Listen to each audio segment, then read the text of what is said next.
We are live. Hi, how you doing? What is going on, YouTube Nation and fantasy football fans everywhere? It is Friday, the 29th day of September, almost the end of the month. It is headed into week 4 for the FFSR, right there, that one. For your team, your league, your game, your home, you know where to go. Chris Pearson, Spiky Dash here with you, joined by my co-owner this time, Nate Hettinger is back in the house. How you doing? Back here at home base. Going well. Recapping week 3. Oh, before we actually, though, get into anything too crazy, I want to say first, I've said it when the other hurricanes hit. I'm going to say it again. Our thoughts and hearts are with Puerto Rico and the people affected by Hurricane Maria. For sure. We've seen a lot of news lately that it's not going well over there, and I mentioned when after Harvey hit and after Irma hit to make donations to the Red Cross, please consider doing so in this case as well. I know 90999. Yep. Text the Red Cross. Text Maria to 90999 to make a $10 donation. Yep. Yeah. I got to talk to my wife about that. Right. But please, if we have fans in Puerto Rico, hang in there. Life knocks you down, but you'll get back up. Yes. Hopefully somebody will get off their tail ends and help you. Right, yeah. I mean, when San Juan's mayor has to come out and even say that we're dying. We're begging for anyone to help us from dying. Yeah. It gets serious when you hear that. Yeah, it does. And we're not making light of it. No. I know we're not making light. We praise God that nothing's ever hit us. Yes. Bad. Not with that force. And I can't begin to, we I can can't talk either. about it. Yeah. But we can't begin to even scratch the surface of what they're feeling. And it's been continual because with Harvey in Houston, man. with Irma in the Florida area, and now this one. Irma hit Puerto Rico. Yes, it did. It hit Irma that same hit area. Puerto Rico. Yeah. Harvey hit a little bit, so I think. Well, Harvey stayed mainly to the south. It was mainly in Texas, Louisiana area. But Texas, Florida, you're building back up, and yes, we're still keeping you in our thoughts and prayers as well. Yeah. So, but all the areas affected, they need help. You got people thinking about Puerto Rico. Absolutely. You're not alone. No.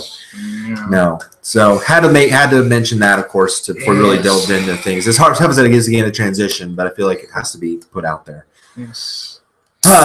Week 3 for us was that's putting it bluntly, one to forget.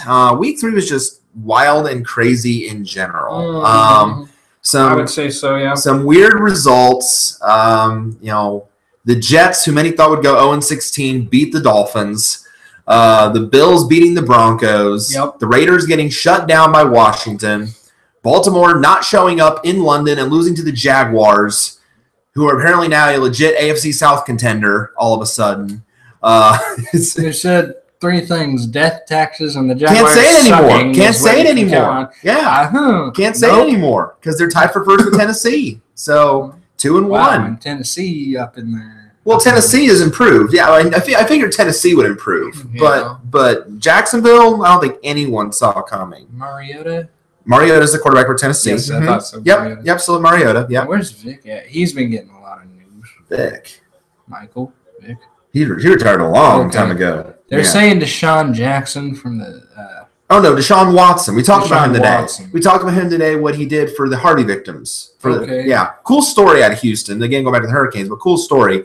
Deshaun Watson donated his first NFL paycheck to 3 Hurricane Harvey victims that work for the Texans, cafeteria employees. A rookie is donating his first paycheck. $22,000, I believe. $27,000. Yes, thank you for the fix. Yes, $27,000. And if he can do that for Harvey and all that, please, somebody help Puerto Rico. Right. Please. Yes. God help. Right. But, yeah, and they almost knocked off the Patriots. Almost. But, of course, Tom Brady did his heroism in the fourth quarter, as he always does. Heroism. Heroism? Is that how I said it? Heroism, like horror, like scary horror. Oh, I thought I said heroism. Okay. I did. You said heroism. I said horoism. Horoism. Horror. Okay, so that wasn't a blooper. No. No. I have a funny story too. I've had trouble with bloopers the past couple shows on FFSR. I've said I cannot say the word start correctly, and I screwed up on that twice. Start. I said stot, and then I said shart. Yeah. Whoa. Did you have to go to the bathroom? I don't know. I was talking about the Sean Kaiser, and I came out shart. So speaking of shart. Oh gosh. I'm sorry, I gotta play on this. Speaking of shart. Oh gosh. Mike Fox must have sharted in his pants last night. You mean John Fox? John Fox. He's so worthless I can't even say it. Yeah. Hello. Yeah. But and then I said, instead of workhorse, I said rock horse. I don't know why either. But so no. So I'm trying to be blooperless, but we'll see what happons. You won't. I know I won't. It's kind of inevitable. One of us will make a blooper. Yes, I'm sure. Okay. Well, but bottom line from week 3, it was a wild, strange week. It was some surprise players showed, and most of the studs didn't. We lost by 60 to an 0-2 team that was been the lowest scoring team coming into the week, and his players just go off, and ours do nothing. So we had to make a lot of moves. Not all. Our wide receivers are great. Our wide receivers are fine. But the running backs sucked. Carr sucked because the Raiders were shut down. Yeah. Lynch sucked because for the same reason. Ravens did nothing against the Jaguars, which is surprising. Yeah, 44-7 loss. Ouch. Yeah, that bad. Yeah, it was like 37-0 by half. It was like over the first half. Like, yeah, it was Chris terrible. Is probably sitting in his. I'm sitting there going, what the, it was just awful. And we go into this week thinking that we're going to just kill. Because we were up 22-0 after the Thursday night game with Garcon and the Rams defense. Mm-hmm. And next thing you know, on Sunday, nothing. So Gizmo goes off and we tank. Props to Gizmo. Yeah, solid roster, solid players. Yeah, it can happen. This is why fantasy is a weekly game. It is not a season thing. I mean, yes, season long is important, but it's about having the best group each week. So and looky there, going back to college football, Duke. Yeah, they're now no longer a basketball school. They're legit. They will probably give Miami a game tonight. I guarantee they're probably going to give Miami a game. That's live. Yeah, that's live. That's Miami Duke. That's live. Okay, cool. Puke. Yeah, North Carolina. I really hope they won. Should have beat them last week, but gave it up.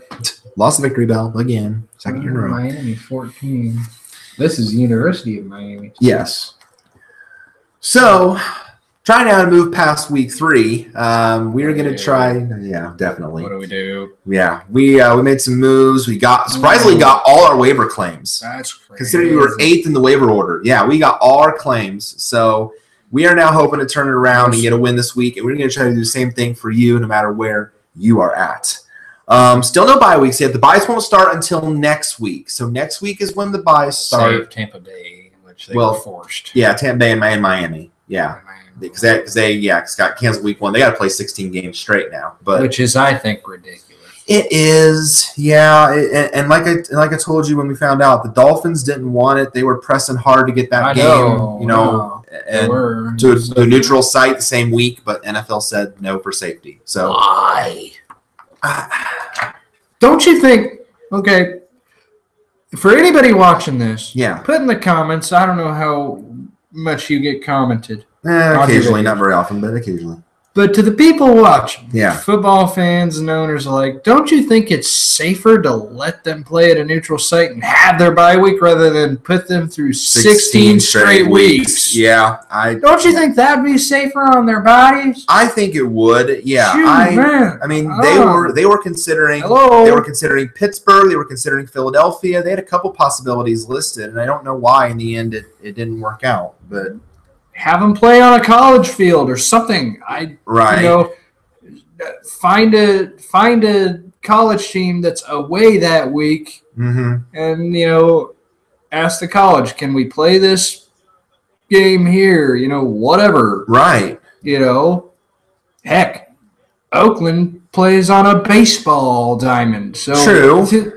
Have them play in a baseball stadium. And a lot of the colleges, and a lot of the colleges in Florida, they didn't play because their campuses were shut down. But a couple of them did make backup plans. Florida International, I know when they played IU, I think they stayed in Bloomington or something like that. And then it was Florida Atlantic. Florida Atlantic stayed in Wisconsin after they played Wisconsin because Wisconsin opened their campus to them, so they let them stay after the game.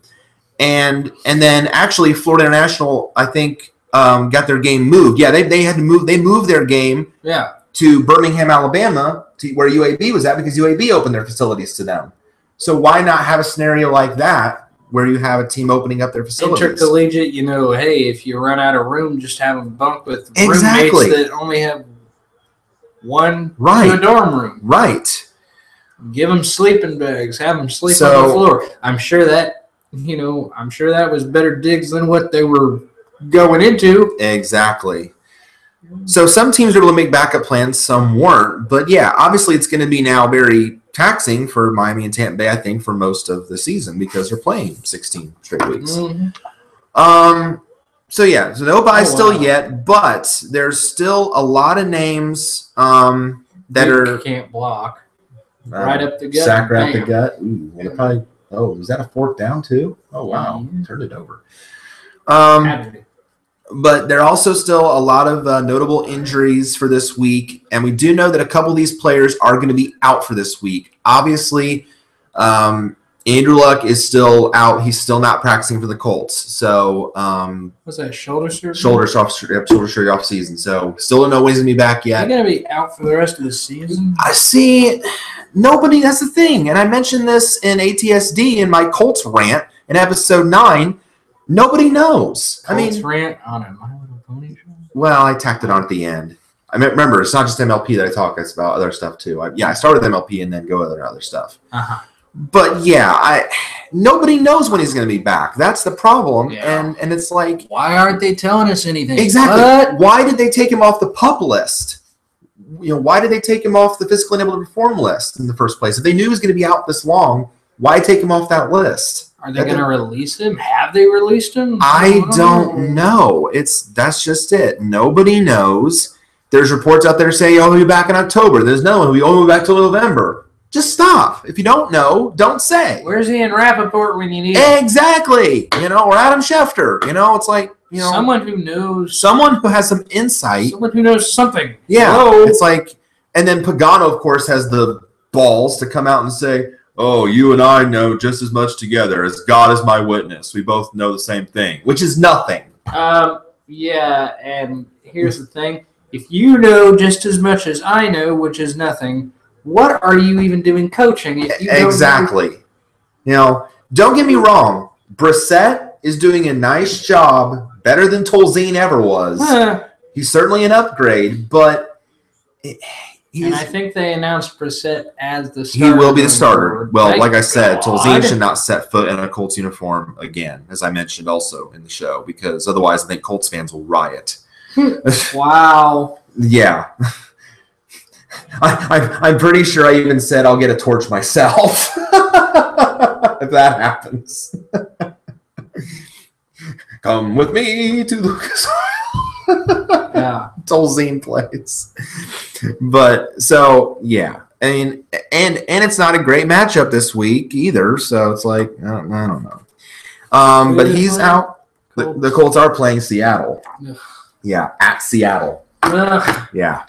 So Luck is out. Sam Bradford from Minnesota has already been determined out this week with that knee injury. But Case Keenum looked really good filling in for him last week. So maybe Minnesota not too much of a downgrade because of that. Keenum is a Viking and did not look too bad last week. Yeah. So when you got talent around you that make you look absolutely. With Diggs, Thielen, Rudolph, Cook in the backfield, you've got talent there.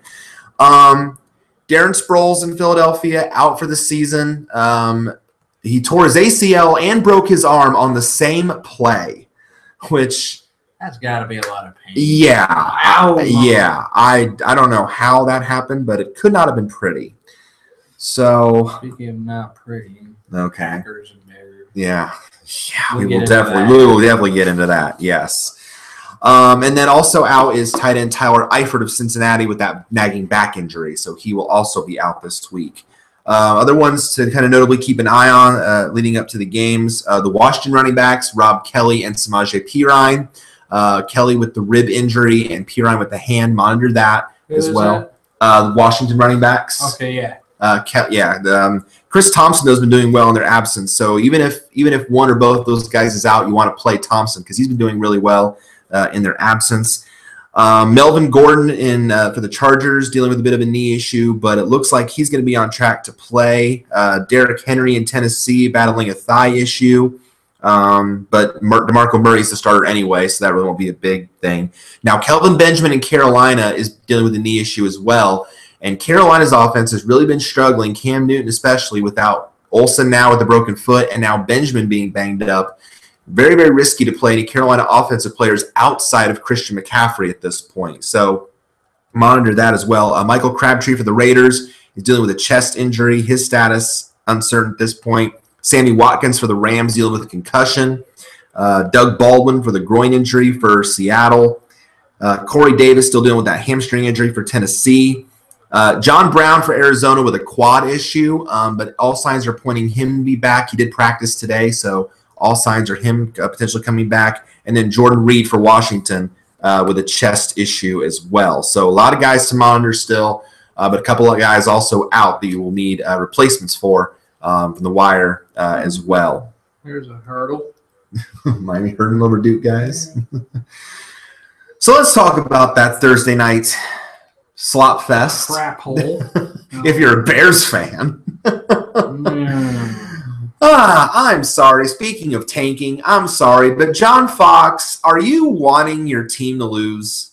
I mean, are you wanting to lose your job? Exactly. Why are you sticking with Mike Glennon? The Packers dominated yesterday in predictable fashion, 35-14. Vintage Aaron Rodgers doing what he does. 2 touchdowns to Jordy Nelson. Glennon threw three interceptions. Who does Mike Glennon think he is? Jay Cutler? Ouch. Obviously, the Cutler. Jay Cutler sucks. Obviously, the Jay Cutler curse is still with him. Because now apparently Mike Glennon caught it, you know? I mean, oh my gosh. Like, what do you have to lose? You trade up one spot in the draft. Like I said, you gave San Francisco that draft pick, more draft picks, a farm, Rice-A-Roni, the deed to your stadium. I mean, you gave them almost everything to move up one spot to draft Mitchell Trubisky, and you're not going to play him. What? Stupid. Just utterly stupid. So they were 3. They drafted up to 2. Yeah, they were at 3. Traded up to 2. And moved to 2. Yeah. 1 pick for a quarterback. You don't even play. You don't even play. What? Stupid. Why? And Glennon is doing absolutely terrible. I tell you what, if anybody should riot, Bears Chicago. Fans. They're already calling for Trubisky to start, and it's like, and he even looked better than Glennon in the preseason. Too much more of that, they're gonna be calling for John Fox's head. Exactly. It's like, But just. And so he made me look good because I said to sit him anyway. So thank you, Mike Glennon, for making me look like a genius because it's like I told you people to sit him anyway. So,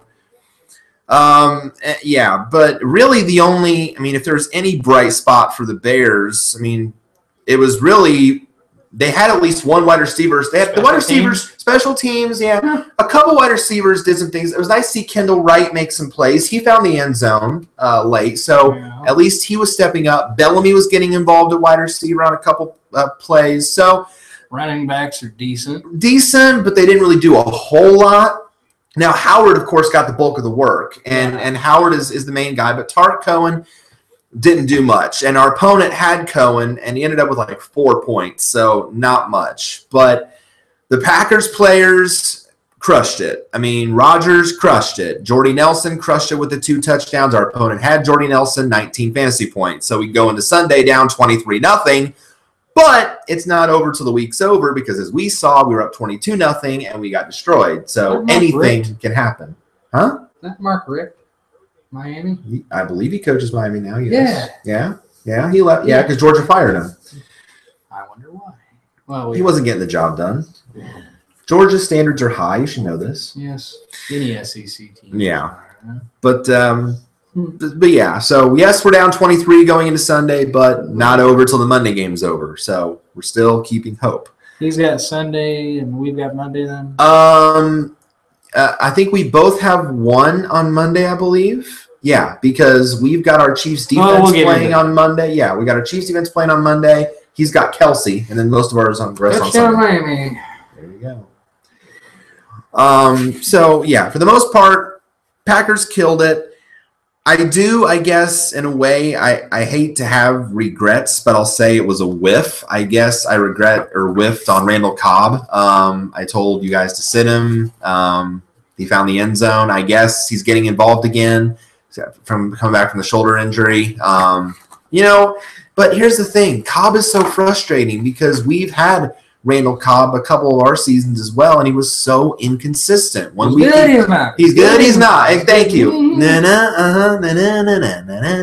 It's like, and every time we start him, nothing. On the bench, goes off. And it's just like so maddeningly frustrating. So I'm not a fan of Randall Cobb, but occasionally he does find the end zone. He's good on the Madden. He is good on Madden. I will agree to that. He is good on Madden. By the way, kudos EA Sports to both Madden and NHL 18 that look freaking awesome. I wish I could have it. And play freaking awesome. All right, so Thursday night, if you had Packers, you're probably doing a jig. That's my line. Yeah. Doing a jig in your living room. Yep. There you go. Bears, not so much. Or you're very bad at fantasy if you play Bears. Or who was it? The hit. Oh, yeah. And on Devontae Adams. I think I did read from Devontae Adams' Twitter that he said, thanks for all the prayers and support. He's at home. He's resting. He's doing okay. So that's good news. But Is Danny he out for any? He will probably miss this week's game. So they said that just for caution, he will miss this week for sure. So, or next week's game, I should say, not this week, but next week when they play the Cowboys. Yeah. But that is good news. But Danny Trevathan should be suspended. And the league is reviewing that. They are reviewing the hit for a possible suspension. Dude was wrapped up. His arms were to the sides. Dude was wrapped up. I forget who was making the tackle. Right. It was two Bears at once that was like wrapped up around him. You really couldn't tell who, but he's a defenseless receiver at that point. The play should have been blown dead right then and there. It was. Yeah. And then all of a sudden you see Trevathan just lower the boom right with his helmet. You heard it. Mouth guard goes flying. I was talking to Chris earlier today. How slow are you that you can't turn half an inch and hit him with the shoulder instead of the crown of your helmet? Exactly. Here. Yeah. You hit him in the mouth with the top of his helmet. Yeah. And then, of course, it starts. It ticked me off. It ticked me off, too. And then, of course, it ignites the debate. I mean, yes, the personal foul was called, but there was no ejection. And why is there not targeting in the NFL? There should be. There should. If college goes to that length, then why does the NFL not? It started that debate right away, and understandably so. People blowing him up on Twitter already. Oh yeah. It was quick. Yeah. There were a lot. So yeah. Keep me posted on that story. Absolutely, I will. Yep, absolutely. Yep, I will keep that story posted. Yep. And the other big story from that Thursday night game. Yeah. Shameless plug. Right. The other big story coming out from that Thursday night game is the Packers running back situation. The Packers losing 2 running backs in the same game. Ty Montgomery, their normal starter who does a great job normally, broke his ribs in the first quarter. Wow. Yeah, they did confirm that it was broken ribs. So I got in on the end of the first quarter. Yes, you did. Yep. Yeah. When the weather delay happened. Wow, that was freaky too. The lightning bolt that had that little line of storms moving through. But But yeah, so that was, and then Jamal Williams, the backup, suffers a knee sprain in the second quarter. So now the MRI did reveal today that there was no ligament damage, which is good. There's a muscular thing. He could miss the next game, but likely no more than that. That's what they said. Yeah. That's what they said. Yeah. So then Aaron Jones, the third stringer, steps in and does a pretty decent job. Gets, I think, 49 yards and a touchdown. So he goes off. Yeah, definitely. And they're calling him a waiver wire sleeper. So yes. So if you need help, and if Montgomery and Williams both miss time next week, then Jones will be a popular pickup. Oh yeah. Definitely. So absolutely. Definitely. So keep your eye on that running back situation for Green Bay. All right. Waiver wire gem. Waiver wire gem. Yeah. Is that the term? Yeah. Okay. They were reporting that he'll be a good waiver wire pick at least for a backup. Absolutely. Yep, I agree. Yeah. All right. Now going into the Sunday games, we have another game in London this week. Another game in London. Cheerio, London. Yes, another game for you. Hopefully not a blowout this week. Saints and Dolphins. Oh. Yes, Saints and Dolphins, 9:30 in the morning. Game will be on Fox, I believe. 9:30 in the morning. 9:30 in the morning our time. Although in London it's noon. Yeah, Well, actually, no, it's like 3 in the afternoon. Okay, they're 6 hours ahead, remember? It's like 3:30 in the afternoon. Yes. Yeah. Okay. Yeah, so they're putting it actually on TV this week. Last week that was cool with the Ravens-Jaguars game. They put it on Yahoo. Oh, okay. Yeah, so you could watch the game on Yahoo as well. Yahoo still exists? Yes, it does. Yeah, how about that? Yeah. Do you Yahoo? Yeah. So, wow. So Saints and Dolphins this week.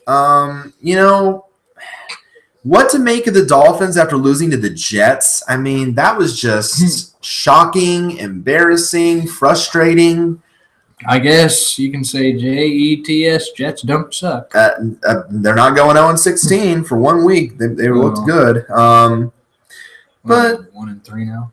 1-2, I think. 1-2. Dolphins are 1-1. Saints are 1-2. Saints got their first win of the season last week, blowing the doors off of Carolina. Bears are 1-3. Bears are 1-3. Yes. Your obvious plays in this game for the Saints. I mean, we're gonna hack on the Bears. Oh, absolutely. At least I am. I'm gonna hack on the Bears all. It's easy. It's easy. For the Saints, Drew Brees, to play. He's an obvious play. Because Drew Brees goes all Drew Brees. Yeah. Do you remember the DirecTV? Drew Brees. Yeah, Drew Brees. Drew Brees. The Saints are getting better at playing away from the Superdome. They won on the road last week, and normally on the road they tend to struggle. But clearly last week, Purdue grad boiler up. Yeah, that's right. Didn't show it was an issue, so it played very well and did great things. Didn't you say Purdue lost? Purdue lost to Michigan. Yeah, they did. And played them well for a half. Yeah, it was leading at halftime, and then downhill. But still, but Michigan's defense is really good. Who's the coach? Jeff Brom. Brom. Thank you, Purdue, by the way, he's turning the firing Hazel. Yeah, he's turning things giving around. Jeff Brom a shot. Yes. Love you. Yeah, definitely. Breeze, Michael Thomas, the wide receiver, their top option as well. The lighting system rocks. Oh, absolutely. Yes. Yeah. We might actually want to go to a Purdue game. Well, we're going to 1 in 2 years. They play TCU, even though we'll be in the TCU section. but we don't get to see TCU every day, No. And then Ted Ginn also, but even more so in PPR leagues. But Ted Ginn is still playing well, even though Willie Snead is coming back from suspension this week. I don't think you can really want to trust Snead right away until he gets kind of back acclimated in the offense. So I think Ginn is still an okay play for now. For the Dolphins, I think you can still trust Jay Ajayi at running back. I mean, yes, he had a tough week last week, but the Jets' run defense has shut down a lot of the top options. So I think you can still play him. And you're going to start, of course, their top 2 wide receivers in Devontae Parker and Jarvis Landry, who are still getting a ton of targets there in the Miami offense. Speaking of Miami offense, they're moving again. Dude, Miami's just – they're really good. They're 14 in the nation. Yeah, they are. They are really good. A lot of sits in this game, though. Jay Cutler. I mean, after losing to the Jets, I don't think you can trust him in fantasy. They brought him to the Dolphins? Yes, they did. They got him out of retirement because Tannehill went down for this in training camp. No, Tannehill went down training camp with that knee injury. He re-injured that same knee he hurt before, so he's done for the year again. Ryan Tanny fail. Well, yeah.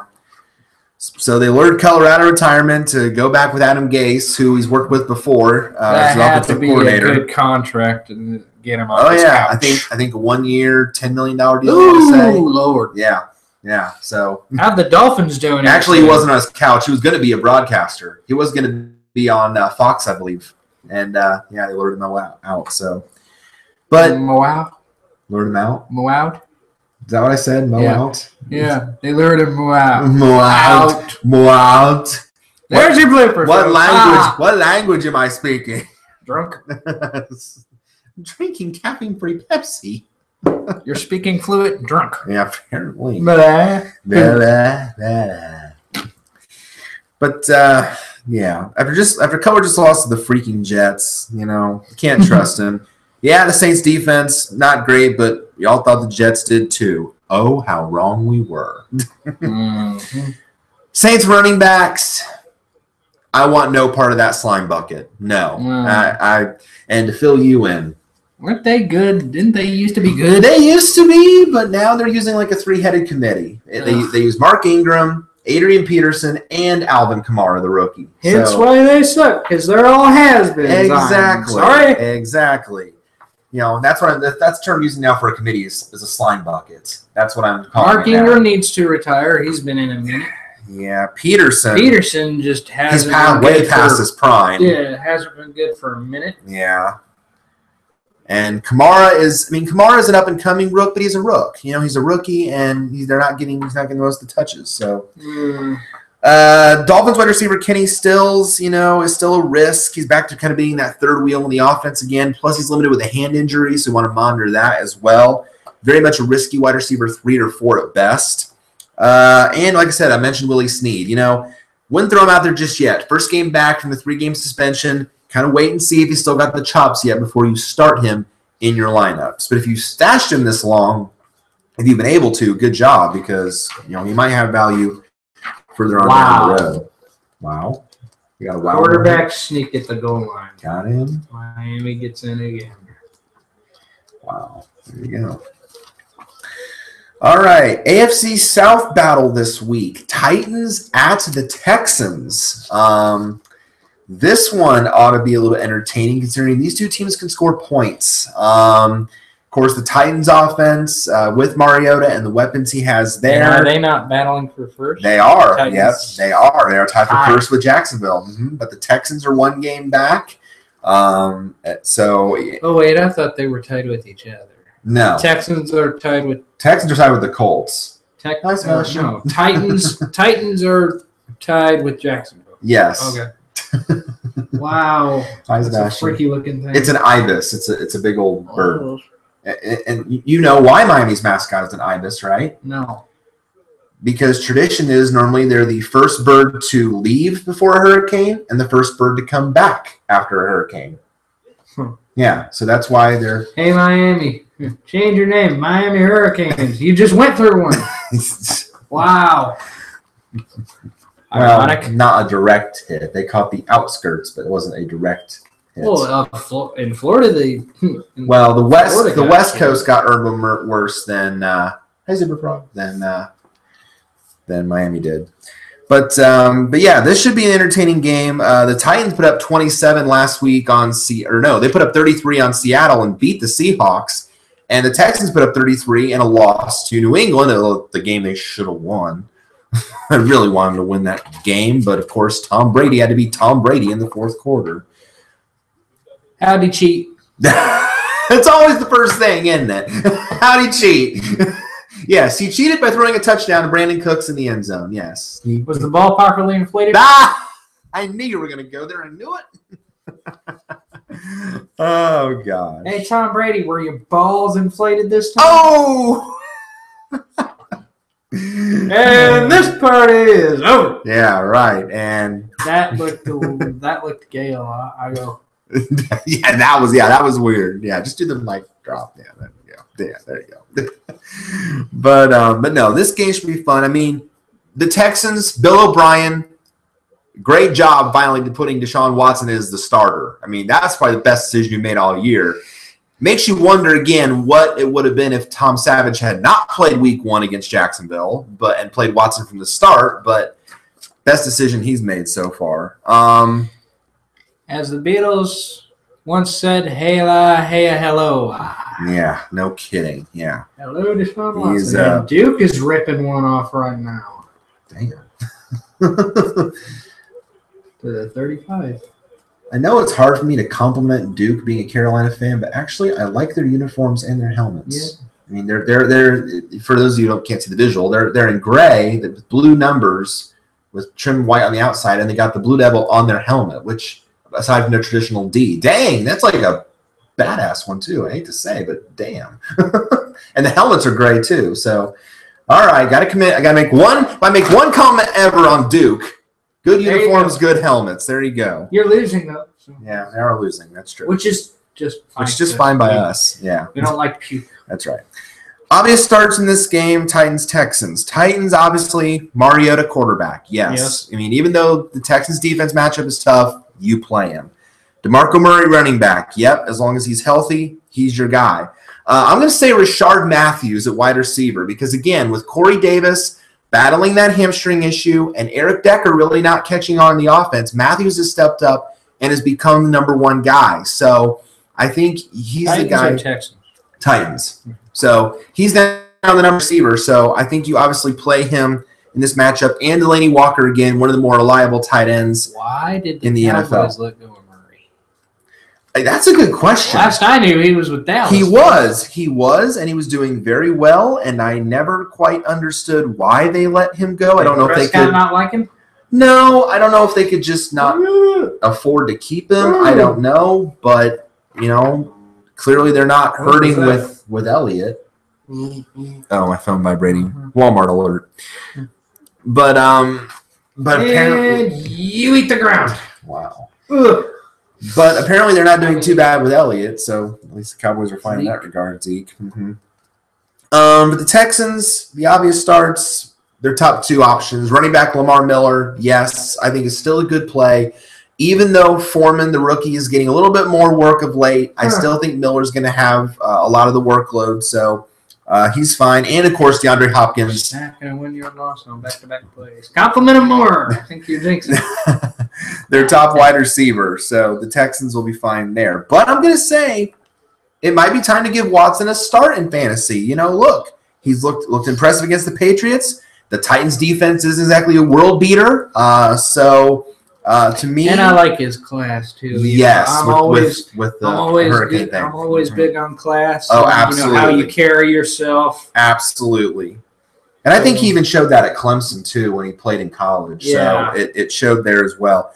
For me, high risk, high reward, QB 2 or 3 for in a pinch, but a solid play also in 2 quarterback leagues as well.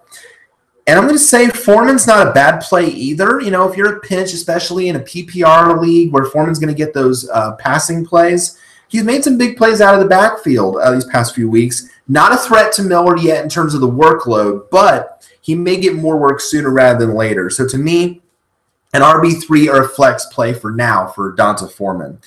I'm going to say, though, the only sit in this game, you sit Eric Decker. I mean, to me, he's been leapfrogged on the depth chart by Matthews and kind of become a disappointment since signing on with the team. If you haven't moved on already, to me, he's a safe drop at this point. I don't recommend keeping him at this point, considering his lack of targets and lack of efficiency. So, to me, you can move on from Eric Decker. The AFC South contender Jaguars. Never thought I'd say those words. At the Jets. Could this potentially, again, have the makings of the blowout of the week, question mark? And I put question mark because, again, I don't know what we make of the Jets went over the Dolphins. Is that fluky? Is that legit? I mean, did the Dolphins have a bad day? I mean, I don't know. But the Jaguars certainly looked darn impressive in the 44-7 rout of the Ravens in London. I mean, I never thought that, when Blake Bortles lost his top receiving option, Allen Robinson, for the season, I thought, okay, that's a huge loss for the Jaguars. But it's not just Bortles on offense and Leonard Fournette in the backfield is doing all the work. this defense is making big plays. In 2 of the 3 weeks, they've shut down the Texans and now the Ravens, and held them to 7 points. So this defense is finally making strides, finally showing up, and not getting their doors blown off every single week. So quite impressive stuff. So this could potentially be a one-sided affair if the Jets aren't fluky for 1 week. So, well, that'll be interesting to see what happens there. Obvious plays here for the Jaguars. Obviously, Leonard Fournette at running back. He's been a stud since being drafted number 4 overall in the first round of the NFL draft. You keep rolling with him. Even though the Jets' run defense has been tricky, I don't think you can afford to sit Fournette unless you really have better options. Sometimes it's tough to bench a player that you normally rely on a lot, but in a tough matchup, sometimes you got to do so. And this could be one of those times unless you have better options. But otherwise, I think you still go with him. Top 2 wide receivers for Jacksonville, yes. Allen Hurns, Marquise Lee, yes. You definitely play those guys. Again, now they're stepping up now that Robinson's out for the year, the torn ACL. So you play those guys. And you got to play the Jaguars' defense. I mean, they're rolling, clearly. And going up against a team like the Jets that really doesn't have a whole lot of weapons or good quarterback play, this is an obvious matchup for them. So if you can get them off the wire, or if you're rolling with them normally, keep on rolling with them. For the Jets, really the only 2 guys that I can really recommend, and this is really even in PPR leagues because they're consistently getting targets, but from a standard league standpoint, they're not really being too consistent. Are their 2 wide receivers, Jermaine Kearse and Robbie Anderson. They're very much cancel each other out. Occasionally they'll make a big play or 2 every once in a while, but not consistent enough to warrant strong value. So, but in PPR leagues where you get points for receptions, that's where their value is going to stand out the most. So if you're in a pinch at wide receiver in a PPR league, then maybe you put one guy in as a wide receiver 3 or 4 play for this matchup. And I never thought I'd say this, but I'm going to say you can start Blake Bortles. I never thought I'd recommend it, but he's doing just fine without Robinson, and he's actually looking like a functional NFL quarterback. And for once. About time you showed up. Exactly. Because he and Chad Henne looked so bad still in the preseason. I thought it was going to be a long year for Jacksonville, and then all of a sudden, out of the blue. 3rd, 4th year? They're showing, at least, he's still, I think so, something like that. But, still young, but playing well. And in a great matchup, he should take full advantage of this. So, to me, a high-end QB2 this week, but certainly the QB1 upside is there in this matchup. I guess he woke up finally at the beginning of this season and says, oh, crap, I'm in the NFL. I better start. Exactly. After 2 years of sucking, and then his 3rd year, oh, crap, I'm actually in the NFL. Yeah. Hey. Oh, crap, I have good receivers now. Oh, crap, I have a good running back now. I should do something about that. Mm-hmm. So, sits, though, basically is any other Jet. Especially Josh McCown, at quarterback. The Jaguars have a functional defense, and the Jets, I think, are not going to pull another surprise on anybody. I don't see it, especially not in this matchup. So, no. Kind of like that one penalty we saw a couple years ago. False start. Everyone but the center. You sit. All the Jets. Yeah, right. Yeah, this is a sit your Jets. Yeah, and the running backs again. Bilal Powell, Matt Forte, Elijah McGuire. Nothing special in this group, and the Jaguars just shut down the Ravens group of backs. So I have a feeling they're going to do the same here. Spoiler alert: they're probably going to do the same thing. Mm-hmm. Just a hunch, Yeah, if their defense shows up again. Exactly. But then again, you never know. It is the Jaguars. They can suck one. True. But for the most part, they have. They had the 1 week, bad week 2 against Tennessee. But again, that was Tennessee. And Tennessee is playing darn good football. So, yeah. All right, moving on to Panthers at Patriots. Oh, boy. I think that's going to be a rough day for Carolina. Yeah. Going into New England, clearly New England is back. There are a lot of people that panicked after the Week 1 loss to Kansas City and said, "Oh no!" I didn't panic. I rejoiced. We rejoiced. Obviously, we were fine. We loved it, but clearly they are still the Patriots, and they are still very, very good. And Carolina, even though they're 2-1, is fantasy-wise not looking so great because they've lost now one player for a long period of time, that being Greg Olsen with a broken foot. And now potentially they could not have Kelvin Benjamin this week after he went down awkwardly last week, kind of bended backwards, and his knee landed kind of funny. His left leg got trapped underneath him. And that's bent backwards. Yes, bent backwards, yes. What did I say? Bended. Did I seriously say bended? He bended backwards. Here's your blooper. Well, I don't bend that way. If I can put my seat back forward, I'd be somewhere else. What are you doing? Kama Sutra? You're flexible. Yeah, right? Yeah, exactly. You know what Kama Sutra is? No. Oh, Do I want to know? Do I want to know? No? Kama Sutra is a bunch of ancient sex positions. Oh, God. So that's what Carlin was talking about. What? That's a Carlin reference I just made. Yeah. The airline announcements, sit back forward. Yes. Yeah. He didn't use that line, or that joke, but Kama Sutra he said if I could put my seat back forward, I'd be in porno movies. Yeah, exactly. Because that's Kama Sutra. Yeah. Kama Sutra was the Chinese position. Okay. Anywho, hard to follow up, but. This game really. Yeah. Honestly, it is. This game, though, I think could be a long day for Carolina. I'm only recommending a few options for the Panthers. You still play Christian McCaffrey. I mean, he's been the beneficiary in the backfield. He's that dual threat back that can make plays anywhere. So you still play him. And I'm going to say still play Devin Funchess because, especially again, more so in PPR, because if Benjamin is Funchess. I've said his name before, and you reacted that same way. Funchess. Yes, that is his last name. Funchess, like fun chess. Funchess. Does Funchess like Funyuns? Funyuns in the Mountain Dew. Wow. I like it. Okay. So, you play him. Funchess will score points and bunches. Funchess will score points and bunches. Yeah, I like that. There you go. I like that. Funches and bunches. That should totally wide receiver. That would probably totally be somebody's fantasy team name. Funches and bunches. Yeah. Not ours, please. No, not ours. No, I will. No, that's that. I won't use anything corny. No, but PPR. I like him more, especially if Benjamin is out. Patriots. You're starting a lot of these guys. Brady, duh. Mike Gillislee at running back.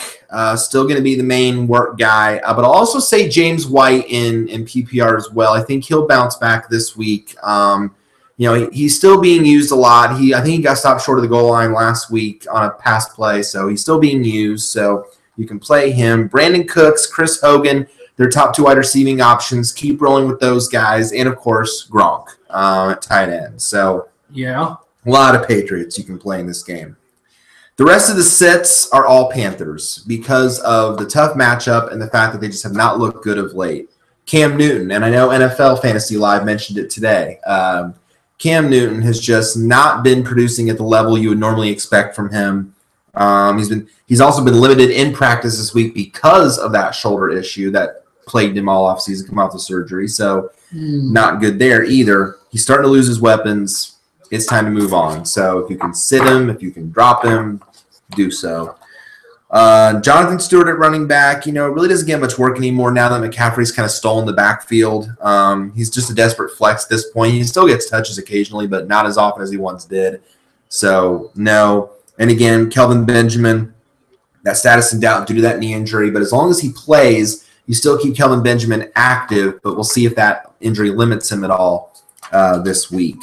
But, I think that's going to be a big Patriots day, not so much for Carolina. Lions at the Vikings. Oh, lovely. Woo, woo, and cha-ching, cha-ching.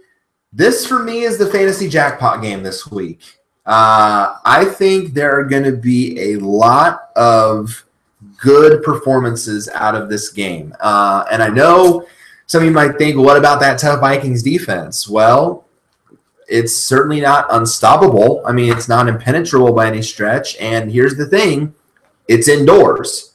And Matthew Stafford and the Lions tend to play better when they are indoors. So with that being said, I still think this is an okay matchup from a Lions perspective. Now, the Vikings obviously are still going to be fine because Case Keenum has clearly shown that he can still run this offense. We know now that Bradford is out, but Keenum looked very efficient last week. The Vikings looked very good against Tampa Bay in a 34-17 win.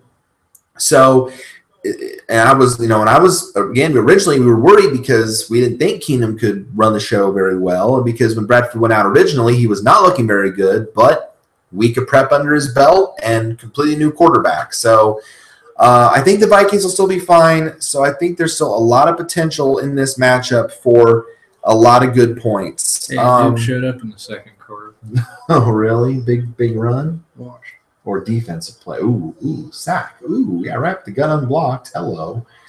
And now it's 3rd and 19. 3rd and 19. So the obvious plays in this game for the Lions, I'm going to say Theo Riddick. You can play him, especially, but again, more so in PPR leagues. He's still getting a lot of the touches. The Lions are going to have to throw in this game. I think it's pretty obvious that the Lions are going to have to throw in this game. The running game, as we know, is not getting anything going for Detroit, and they're going to have to throw. So Riddick's going to be involved on those 3rd down plays as a receiver. So, yes, play him. Golden Tate. Golden Tate is a good play this week, and he's been great for us so far this year. Golden Tate, because he will not have to worry about Xavier Rhodes, who is the Vikings' top corner. Rhodes focuses on Rhodes normally is on the top receiver, but he's on the top receiver outside. Golden Tate plays in the slot. So he won't have to worry about Rhodes. So Tate will still be a fine play this week. And I'm going to say Eric Ebron, maybe for one more week. Ebron, yes, has been a bit of a disappointment. He's really a disappointment last week. He dropped 4 catches that he really should have had. And I don't know if you saw, there was a post on Facebook, and Matt even commented on it, that the Lions, should they get rid or cut or trade Eric Ebron? And then, of course, Matt. I don't know if I saw that. Well, and then, of course, Matt, being the Sycamore backer, said yes, and then bring back Tanyan. Oh, yeah. So because they remember they waived him. So of course, you know how Matt's going to feel about that. Yes. But for now, give Ebron one more week. If he lets down again this week, then yeah, I think we can move on from him for good. But give him one more week. This is a good enough matchup where, again, like I said, the Lions going to have to throw. So give him this week, and if he doesn't produce this week, then yeah, I think then you cut bait.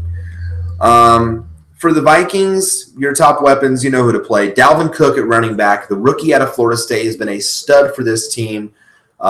He's clearly taking over the backfield. You keep rolling with him. The top 2 receiving options, Stephon Diggs, Adam Thielen. Yes, keep going with them.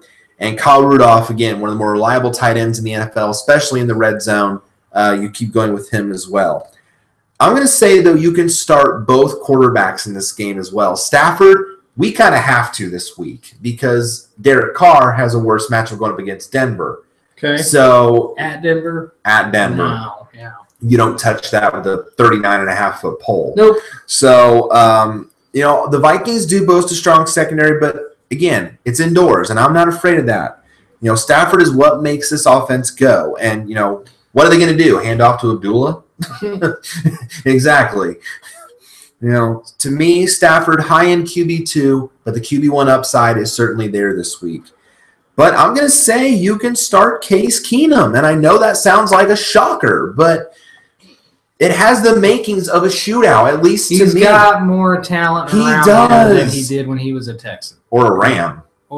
Yeah, Yeah, he's, and the Lions games kind of tend to be in these shootouts. We saw it last week with Lions-Falcons, so, and Keenum looked great. So if you're in a pinch, a decent QB2 play at the very least. But I'm going to say then sit all your other lines. Obviously, you sit Abdullah. This is a passing offense. Riddick continues to take away touches. Just not consistent enough to me to warrant value. A risky RB3 at the best, but I'd avoid it.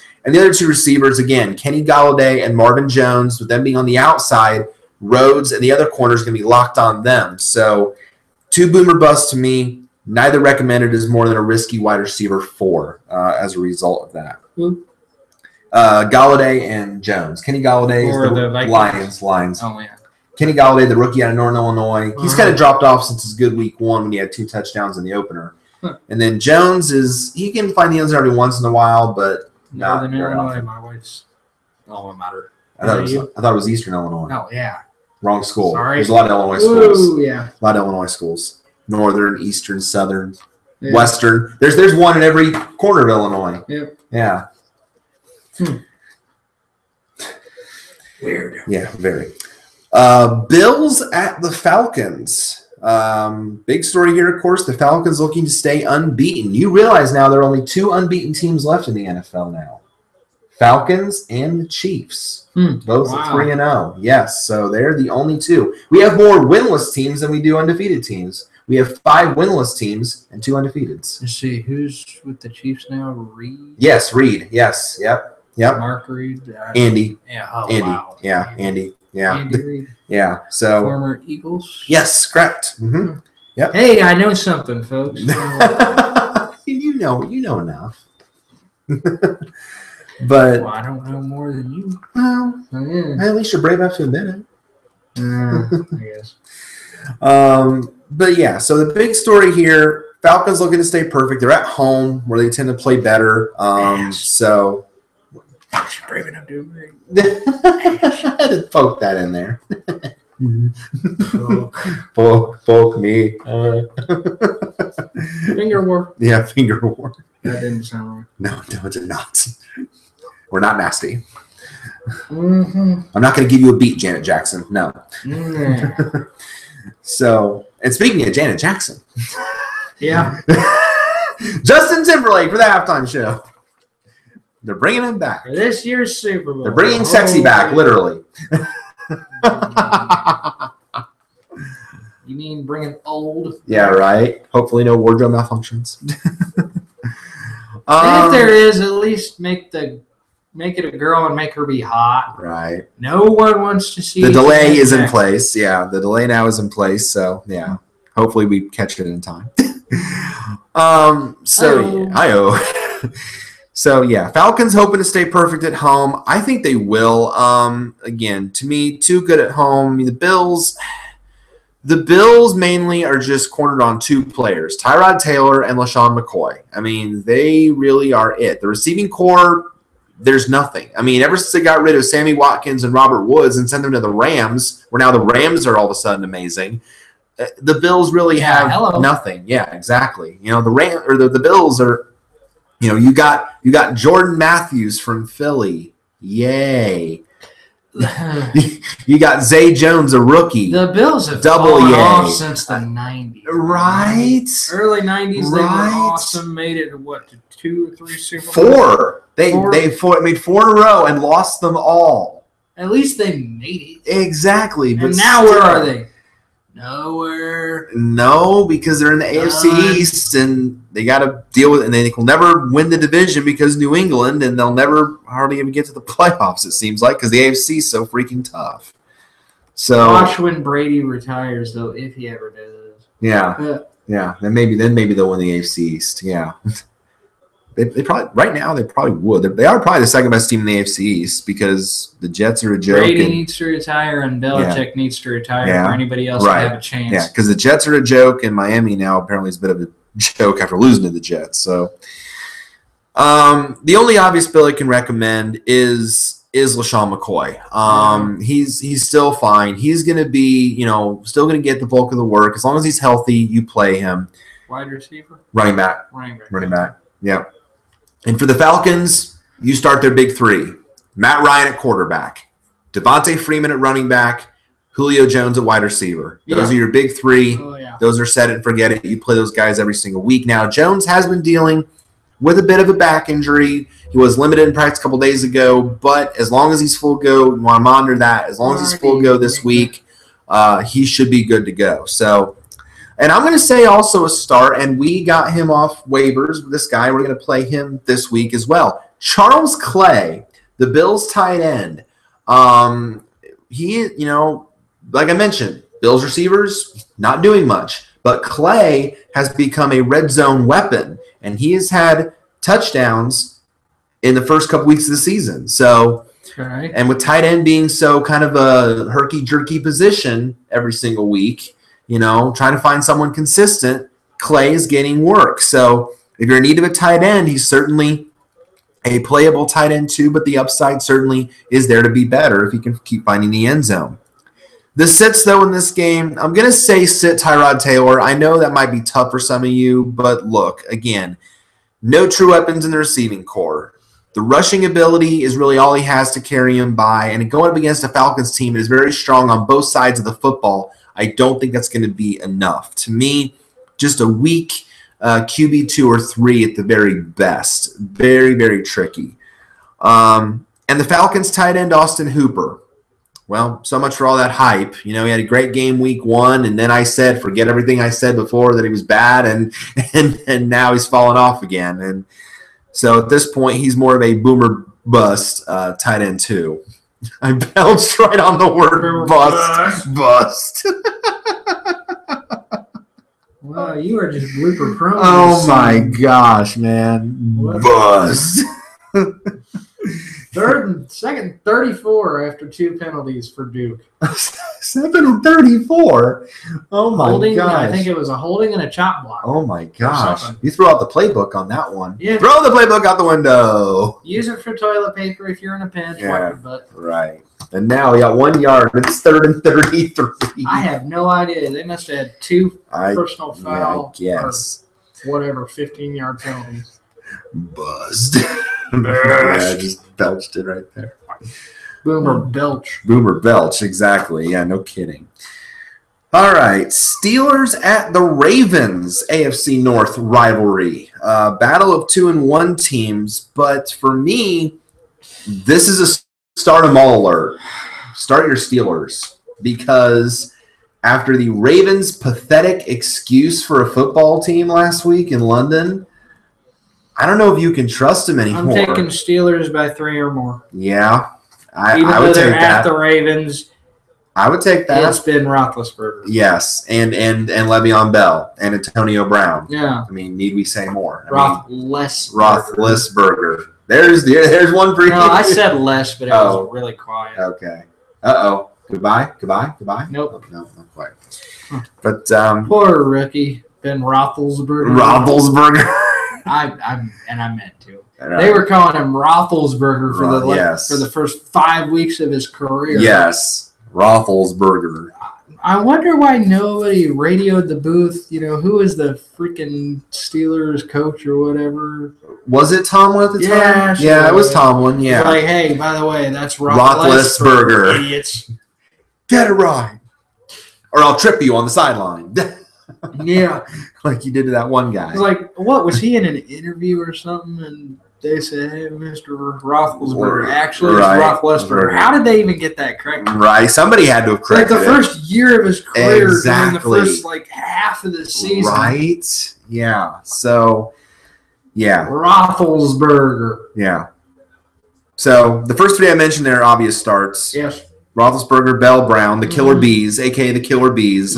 No joke, that's what they're called, Killer Bees. That's a thing. They are called the Killer Bees because Ben, Bell, Brown, Killer Bees. Okay. That's why. Ben is his first name. Brown and Bell are last names. Yeah, but they just call them the Killer Bees. But it makes sense because their colors are black and yellow. Black and yellow, black and yellow. Yep. Martavis Bryant, I think, is still an okay start in PPR leagues especially, but he's getting some work, and you got to play the Steelers defense in this matchup, obviously. Yeah. After the horrible week that Baltimore had. Was that at Baltimore, or was it? What? No. The last week, that was in London. Yes. That was in London. Yeah. It was technically a home game for the Jaguars. So they gave up a home game to play in London. Yeah. Who did? The Steelers did? No, the Jaguars. The Jaguars did. Okay. No, they gave up a home game. And the Jaguars actually have gone to London more than any other team. That's true. That's a true fact. They've played more games in London than any NFL team. By the way, props to the NFL this year. I got to say this. Sure. Speaking of London again, every year they're bringing more and more yes, and more to there'll London. be 5 games in London this year total. Yes. Yeah. And 1 in Mexico City, tentatively scheduled. Well, they had one in Mexico City last year. Yes, they did. Was that Falcons? I want to say the Texans were involved in that one. Yes. Yeah. You know, they took away NFL Europe. I don't know why. I don't know why either. Maybe it just wasn't. It might not have been financially. Applicable. Yeah. But they won it, obviously. Yes. Why do you think they pack out Wembley Stadium or wherever they're at? It was Wembley. Yep, it's usually Wembley. It is Wembley when they're in London. Why do you think they pack them out every year? Exactly. It doesn't matter who's there. Yeah, it doesn't matter who's playing. Every year, every game. Right. You know. I see the highlights, at least, because it's like 9:30 on a Sunday. Usually I'm at church by then or going to. Right. But I see the highlights later in the recaps because I watch the afternoon and you game. see the fans even before the game waving the Jaguars flags. You know, waving the Jaguars flags or whoever they're there to support. Right. You pack out that thing. Yeah. Not an empty seat in that house. No. Okay, if you don't bring back NFL Europe, I say this, expand into England. Right. Bring a franchise in the London. Bring an regular NFL franchise into London. Right. And I know you're going to have to pick a 34th team to, have another expansion draft and give them a team outright. Well, 33rd. There's 32 right now. Yeah, but you have to have 34. Right? Oh, that's true. Yeah. Yeah, to keep it even. Put one in Toronto. There was talk for a long time about moving the Bills to Toronto. Remember that talk? But still, you'd have to make a 33rd and 34th. Yes, you do. Yes, you do. Yes. Give an NFL team to London. Right. They pack them out every. Well, and it's like now at the NHL. Well, it's like now at the NHL too, with Vegas coming in this, and the league now is 31. But they've also had talk about expanding to maybe Quebec or Seattle or other markets as well. How is that going to be uneven?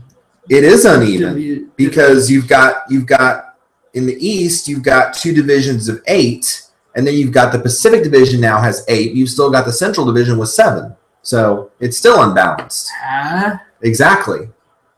What's one playoff team get a bye the first round or something? No, the top 4 I think. It's the top. I want to say 3 from each division get in, and then 2 wild cards. So from any division. So yeah, but who's that leave out when you're uneven? True. Yeah, I would find another team to put in that Central Division. But then what market? But then what market do you put to that would go in the Central Division? That's the heart of the country that doesn't have a team. That makes me wonder. I don't know. Yeah. Move the Indy Ice to professional. Give them a stadium and they'd have to play at Bankers Life. I don't know. To sustain NHL attendance. You could not put them at the Coliseum. You could not. Not at Indiana Farmers Coliseum. No, it's too small. So yeah, if you have an NHL team in Indianapolis, it has to be at Bankers Life. Have the NHL back them up, give them a stadium for the NHL. Yeah. But build a new stadium. They want a new stadium. I know this is a football show, folks, but we delved into hockey there for a minute. Yeah. The Indianapolis Ice want a new Indiana Ice. Well, they were in Indianapolis. But the Indiana Ice want a new stadium. Therefore, they're still sitting in defunct dormant. They're dormant. They're not defunct. Yeah. Defunct is done. Right. But they're dormant because they want a new stadium. Indianapolis either can't afford it or doesn't want to give them a new stadium. So have the NHL back them up. Right. Give us an NHL team. That'd be awesome. And their claim is that they were forced out of the Coliseum. They might I don't think so. I mean, they left on their own terms, and they opened the door for the Indy Fuel to come in and start a new franchise there. In my opinion, I think they just wanted out. So move the Indy Fuel to the NHL. Yeah, no, I don't know. Problem is the Fuel isn't very competitive. Not as competitive as the Comets. But when they can draft professional players off the NHL draft, they'll be more competitive. That's true. Let's see. Going back to this, though. Transitioning back. Obvious starts for the Ravens. Oh, that's right. None. That's how bad it's gotten. None. That was easy. Yeah. You're sitting Joe Flacco. Clearly doesn't look right. Nor does the Ravens offense as a whole. Yeah, Wacko Flacco with his backo still screwed up. Wacko Flacco has returned. Wacko Flacco has no backo. Ouch. That's harsh. It is, but it's truth. Harsh but true. Ravens running backs are a slime bucket. It's no, committee. Buck Allen, Terrence West, Alex Collins, all getting time. Yep. Avoid. Yep. Again, wide receivers. Do you see a trend? No. And then Steelers tight end Jesse James. I'll mention him again. He's limited with a shoulder injury and becoming very inconsistent. Jesse James is becoming a very popular name. Right. Yeah. You get the bank robber Jesse James in the 1800s. Yeah. You get the chopper guy. And now you got a tight end from the Steelers. Wow. The game of the WEAK week. Wow. As in look. 0-3 Bengals at 0-3 Browns. No. Somebody's got to win. Somebody has to win, unless the game ends in a tie. But I'm picking the Bengals. I am too. No, I am too. I forget who they profiled, but I think it was the Bengals running back. Nixon. Yep, Mixon. Mm-hmm. There's my blooper. I said Nixon. I'm not a crook. I am not an NFL player. Mixon. Yeah, Mixon with an M. He's been getting some good work. Well, and here's the reason why. He's been progressing. Yes, but here's the reason why. The Bengals running backs, the Bengals finally fired after 2 weeks. The first weeks of the season, the Bengals had no touchdowns through 8 quarters, none. Yeah. They scored 9 points, no touchdowns. Yeah. Damn. They fired their offensive coordinator. They hire a new guy. Oh, interception Miami on the deflection. So they promote Bill Lazor to offensive coordinator. Completely different team last week. They almost beat Green Bay at Green Bay. Wow. Took them to overtime. Wow. Yeah. 27-24. So completely different team. So, yeah, I think they will beat Cleveland pretty handily this week because – he got a medal on his necklace. Look at this crap. Doinkage. And thank you. Dive. By the way, congratulations, Aaron Rodgers last week, breaking a career-long drought in overtime. He was 0-7, beat the Browns in overtime to snap that. Bengals. The Bengals in overtime, not the Browns. Bengals. Oh, well, there's my blooper right there. We're both adding up here. Wow. What's that, 5 now? Tink, tink, tink, yeah, tink. Right, we're adding up. Blooper count. Yeah, exactly. Yeah, 3 for me, 2 for you. Yeah. But, no, I agree with you. I think the Bengals will win this game pretty handily because, again, they're looking much better as a team. And it's the Browns. Yeah, it's the Browns. Every time you take a crap. Now that the Jets won, the Browns now have the best chance of going 0-16. Every time you take a poo, it's called taking the Browns to the Super Bowl. Come on. No, to the toilet bowl. To the toilet bowl. To the 2000 flushes toilet bowl. I thought that was Detroit. Well, Detroit's never been either. So, although, Detroit's never been in Super Bowl in their franchise history. We can't make fun of Detroit anymore. No, they're actually competitive. A few years ago, they went 0-16? They're the only 0-16. Yes. Yeah. In history? Woohoo! Yes. We made history. 0-16. Woohoo! Yeah. Ride the pony. Yeah. And to think, though, that game we went to, they gave the Colts a game for 3 quarters. Oh, yeah. That was some scary crap. We will probably never go there again. Yeah. We love you, Colts, but when you charge $7 for a thing of nachos that I went to my brother's Little League game 20 years ago and got it for $2. Right. No. $1 if you want plain chips and $2 if you want cheese. Right. And they charge $7 at Lucas Oil. Probably more now. Right. Because it was 10 years ago? Yes. Yeah. It was. Yeah. It was. Yeah. So, I mean, I don't think it's going to be a great game, in terms of the fact that I think it's going to be one-sided toward the Bengals. There's a few guys you can still play, but not a whole lot. Yeah. For the Bengals, I think the only obvious plays, A.J. Green at wide receiver, yes, is a set it and forget it. He's the top weapon, always has been. You guys know this. You play him and the Bengals defense, obviously. You play against a rookie quarterback that doesn't do much. The DST is going to have a big game. So you play them as well. Touchdown, Miami? No, out the 1. Mixon, if he starts. Mixon's on my start. Yep, Mixon is on my start list. Yep. What's his first name? Joe. He's a rookie. Yeah, he is a rookie at Oklahoma. Yep, because we finally have a winner that emerged from the slime bucket of running backs there. Because it was for first 2 weeks, it was Mixon, Jeremy Hill, and Giovanni Bernard all getting work. So we have a winner. Mixon's getting the work, as you should have from the start, and is now a solid at least RB2, but certainly the RB1 upside is there. You start Joe Mixon. For the Browns, the obvious starts. Isaiah Crowell at running back, still doing okay. Still going to get a lot of the work. I think you can still play him. But also Duke Johnson, who has emerged again as a solid PPR threat as well. So you play him as well. And I think you can finally start Andy Dalton again. Completely different team with Laser as the OC. Looks like a serviceable QB2 again as a result. So Dalton is with the Bengals? Yes. Yep.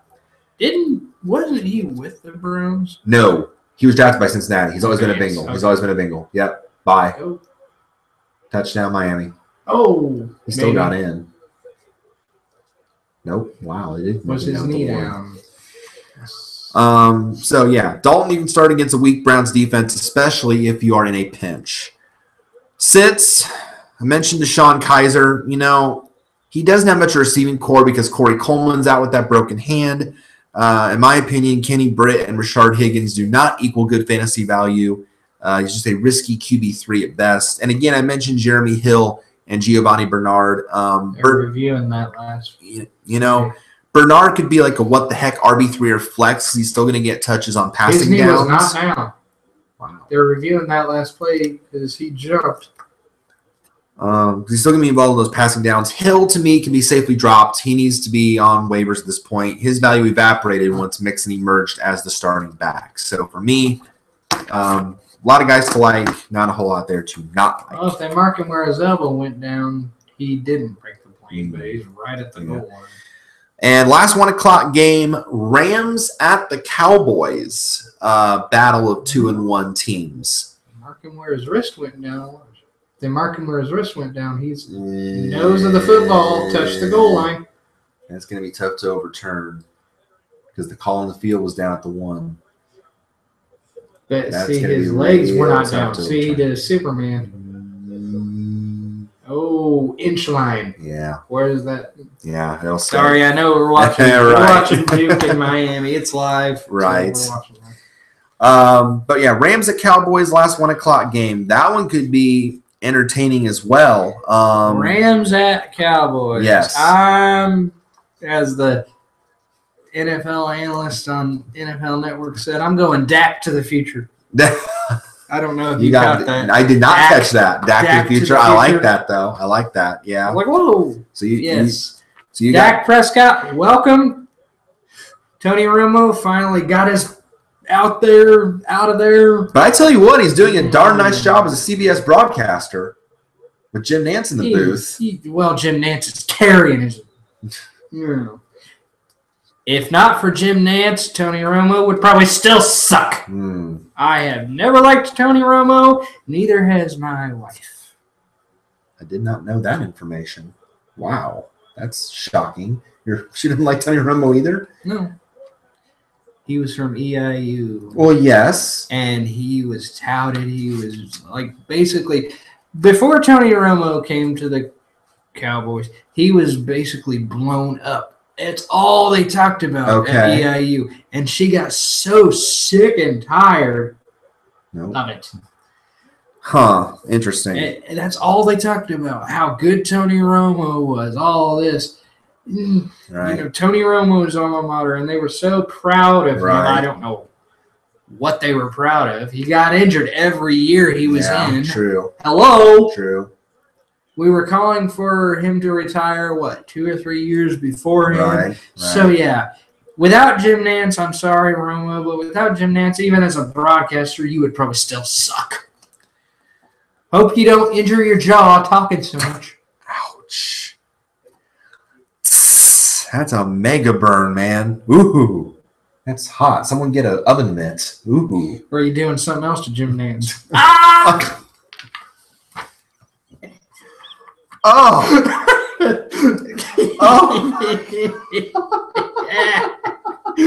Yes. Oh, wow. Oh, wow. We just went into, okay, my turn. Here's the line. Here's him. My turn. Wow, I cannot believe I even said that. I can't either.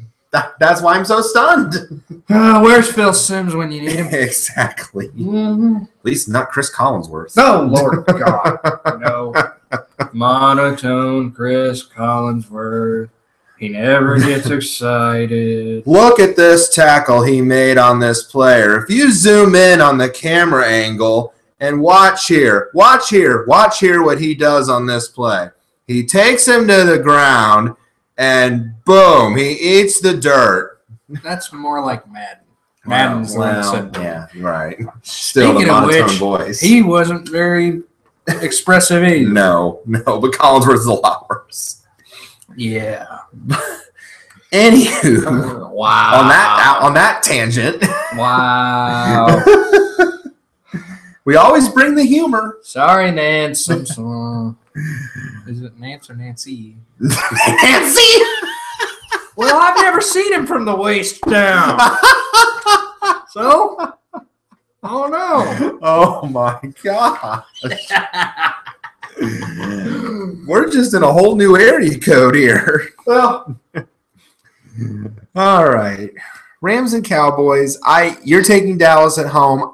I will probably agree with you. I mean, it's tough to win in Dallas. It always is. Although the Rams, they're leading the NFC West, and they are looking more like a functional team all the time, especially on offense. 40-plus points in 2 out of 3 weeks this season. Well, however, may I remind you, Dak Prescott and Ezekiel Elliott. True. And Des Bryant. Yeah, those are your 3 obvious right there for the Cowboys. So, yeah, I mean, it will be tough. The Rams have not played against them. True. That is very true. They've not really. Who have they played? The Colts. Yeah, okay. Who they blew the doors off of. Non-caliber. The 49ers.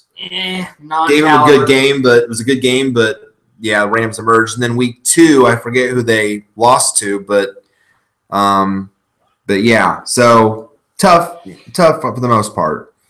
That was who? What? Are you going to look that up? Yeah. Oh, yeah. Yeah, we can. Now we race to our phones. Who did the Rams play in week 2? Oh, actually. Okay, Google. Who did the Rams play in week 2 of the 2017 NFL season? Los Angeles Rams lost to Washington Redskins 27-20. Okay. There you go. So they gave him a game, but I love Google. Shameless plug, but I love Google. So I would say this in week 4 will be their toughest test. The Rams' highest caliber team to play against. Yes, I agree. They really haven't played a high caliber team yet. No, not yet. And it is at Dallas. It is at Dallas. That's what's tricky. Mm-hmm. Uh-huh. So it will be tricky. But you're still your obvious plays for, we mentioned Dallas with Prescott, Elliott, and Bryant. Rams, Todd Gurley, though, a running back. You still play him. Yes. Sammy Watkins, as long as he plays, as long as he's still not in the concussion protocol, you still play him because he's starting to make plays in the offense now. And Cooper Kupp, their great rookie wide receiver, which Jared Goff has developed a very nice rapport with. Jared Goff is the quarterback. I am so happy to see Jared Goff finally get his. Yes. I watched the Hard Knocks. Because they gave him talent. Go ahead. I watched the Hard Knocks season last year. Mm-hmm. They covered the now Los Angeles Rams coming in, and he was behind Keenum and somebody else. Yes. He was Austin Davis. Yes. You know, and it looked for a minute that he wasn't even going to stay. Right. I mean, I'm glad to see him doing absolutely good, because again, they've given him talent now. He's been in, he's paid his dues. He's sat under Keenum, who I don't think is not terrible, but not elite. Right. You know, it's not like you're, Aaron Rodgers sitting under Brett Favre for 5 years or whatever. Correct. 3 or 4 years, 5. But that's the thing. But, go ahead. But I'm glad to see him finally. I am too, but the reason is because, like I said, the Rams gave him talent around him in the receiving corps. The Rams had Gurley in the backfield. The Rams, though, had one of the weakest receiving corps in the NFL for a long time. And, their only playmaker was Tavon Austin, and who's still there. But now you've got guys like Watkins, like Kupp, that are making these big plays and are being consistent. And they got Robert Woods. So, Gurley in the backfield for short yardage if you need him. He's a good running back. And then Watkins, when he's healthy, can make big plays. And Kupp's a target machine. So... Now, I will say, though, talking about Goff, though, I don't like him in this matchup because, like you mentioned, the fact that the Cowboys' defense is so tough and at home, I don't like the matchup for him. I think that's tough. Normally, a great play, but this will be one of the toughest tests that they will face this year. So, to me, a risky low-end 2, but not a recommended play this week.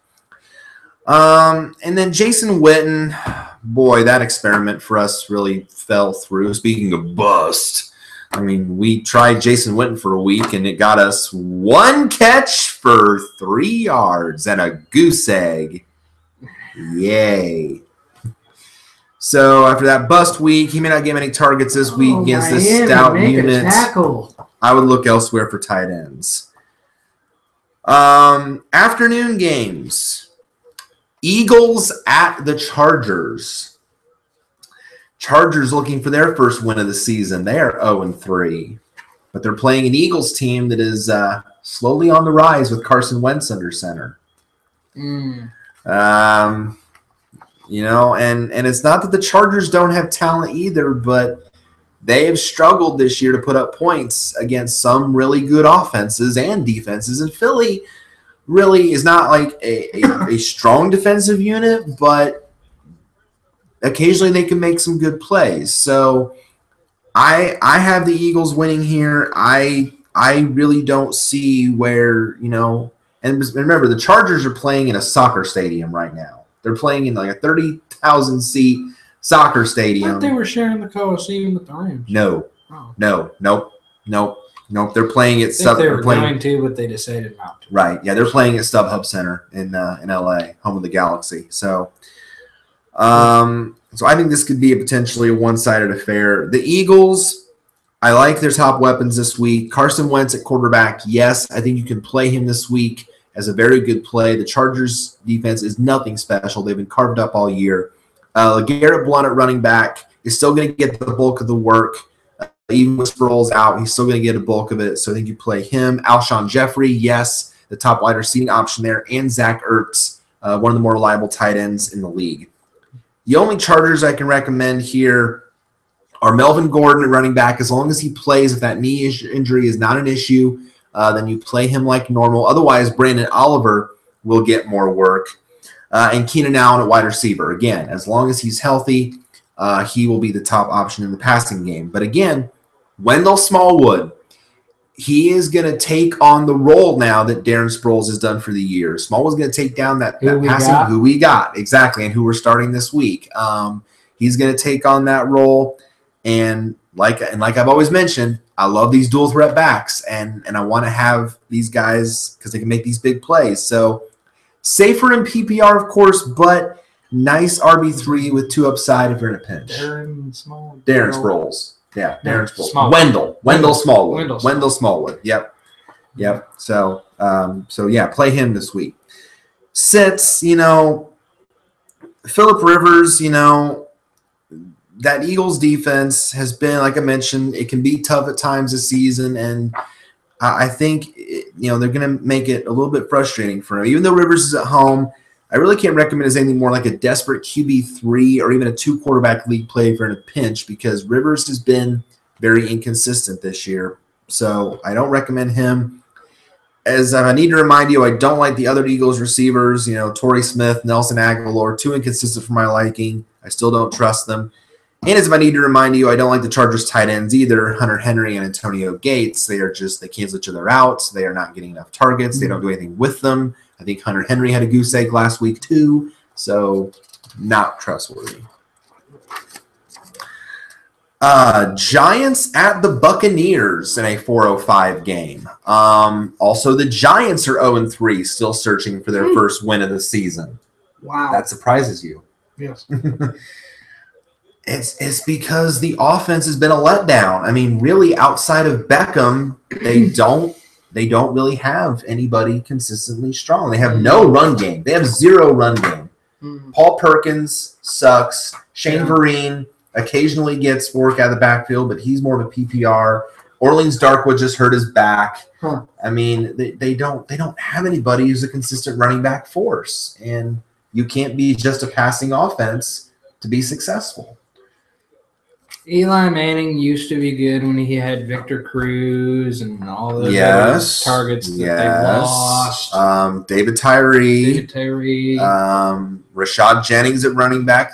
Tiki Barber on the Super Bowl teams. They're all gone. Yeah. So, really, he just has not had strong weapons. He should have left the Giants when they all retired. Exactly. Granted, I'm not saying Eli will lead the NFL because you are a good quarterback. You just need more, man. Right. More man. More man. No, come on, guys. Yeah. So it's. Who's in charge of the Giants now? Whoever you are, give him some talent. McAdoo. Who's the coach now? McAdoo or Smackadoo? But yeah. They just need help. They really do. Call charter. Yeah. Oh, wow. You went there. Oh boy, you're really there tonight. Eli in this game for me, I mean, for gosh sakes, Case Keenum tore up the Bucs defense last week. So if Eli can find some consistency, then maybe he's not a bad play. Maybe not an elite start, but at least maybe a 2 quarterback if you're in a pinch. But I can't really fully recommend him. But if Keenum can do that to the Bucs, then who knows? But they got to find the offense. The obvious starts for the Giants are Odell Beckham. Obviously, you still play Beckham. Did you see that Beckham got fined $12,000+ last week for his touchdown celebration? Did you see that? What did he do? He scores the touchdown, and then he does the pee like a dog. He went like this. Yeah. So they flagged him for that and fined him $12,000+. Yeah, when you make millions of dollars a year, I don't think. And his quote was, "I'm a dog, so I decided to pee like a dog." You know what would have been funny? If you'd actually pissed your pants. Right. I peed on myself. I mean, really, that reminded me of something like what's worse? Odell Beckham peeing like a dog or Randy Moss pretending to moon the crowd? Huh? Remember when that happened when Randy Moss was in Minnesota when he pretended to moon the Packer crowd after he scored a touchdown? Yeah. So I don't know, but yeah, I got fined like $12,134, something like that. But dropping the bucket for Odell. What would be good for Odell Beckham to do is that money, pay that money and then have it go to hurricane relief. Yeah. So Beckham, even though he's doing things like that, you still play him. And Evan Ingram has emerged as a good tight end threat for the Giants as well, so I think you play him this week as well.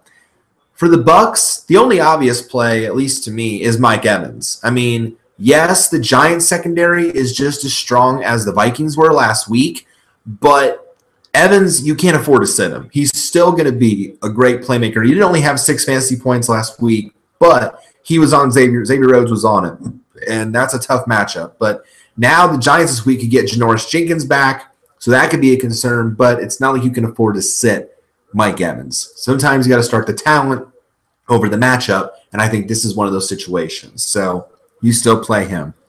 I'm going to say, though, also you start Sterling Shepard.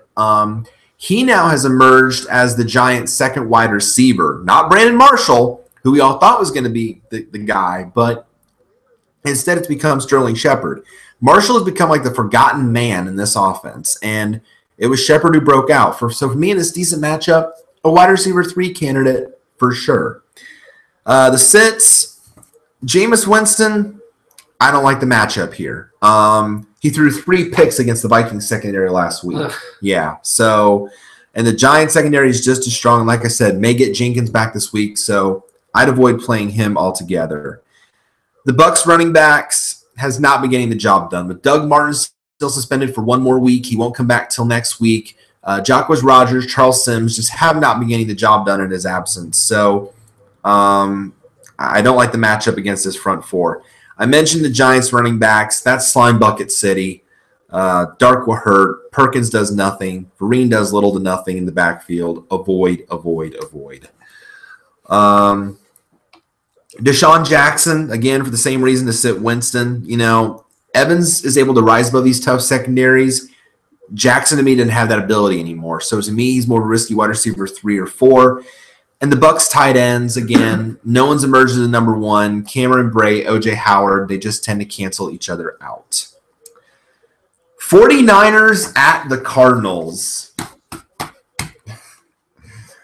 49ers also searching for their first win. They are 0-3, but you're going into Arizona with a good offense. Start your Cardinals. This is a start 'em all alert. I mean, the 49ers defense is really bad. I mean, really, really bad.